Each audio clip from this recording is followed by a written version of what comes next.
Barbell hip thrust. We're going to start by simply rolling the bar over the top of our hips. Bring the feet in as close as they're naturally comfortable to do so at about hip width. So you never want to pull them back with your hands and reef them into a bad position.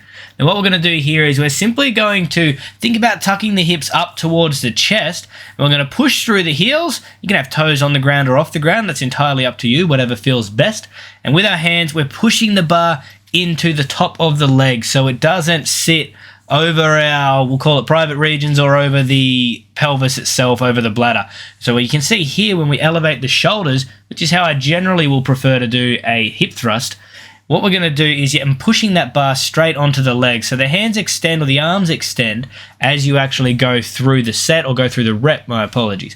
Now what we're going to do there, that's going to keep it in a comfortable position where you can put a lot of force into it, and you notice that the back never arcs, it never arches. We're keeping the core engaged, keeping those hips tucked up nicely so the glutes can really do their thing. So that's the barbell hip thrust, both from the floor and with the shoulders elevated.